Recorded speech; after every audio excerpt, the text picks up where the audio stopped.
বন্ধুরা, তোমাদের সামনে আবার পটলের একটা নতুন রেসিপি নিয়ে এলাম।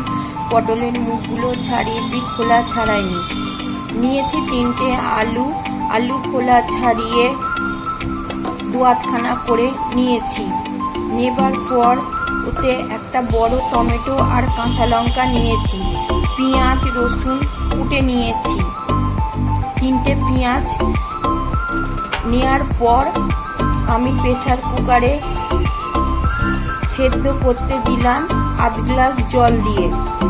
আলু টমেটো কাঁচা লঙ্কা সেদ্ধ হয়ে যাবার পর আমি 1 ঘন্টা মতো ঠান্ডা করতে দিলাম।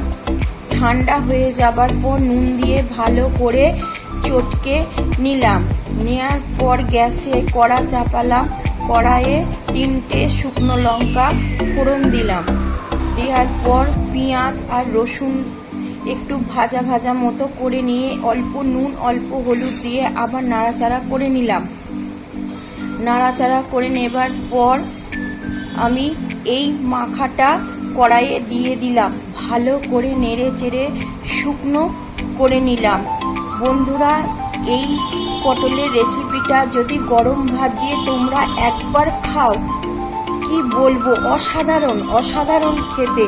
তোমরা মাছ মাংস ফেলে খাবে, এত সুন্দর হয়েছে খেতে, কি বলবো। তোমরা একবার ট্রাই করে দেখো। আমার এই নতুন রেসিপি শিখতে হলে জানতে হলে আমার পেজটা ফলো করো। যদি ফেসবুক থেকে দেখো লাইক কমেন্ট করো, আর ইউটিউব থেকে দেখলে পরে সাবস্ক্রাইব করো, কমেন্ট করো, বেল আইকনটা টিপে রেখো। তাহলে নতুন রেসিপিগুলো তোমরা জানতে পারবে। Tata, bye bye. আবার পরের ভিডিওতে তোমাদের সাথে দেখা হচ্ছে।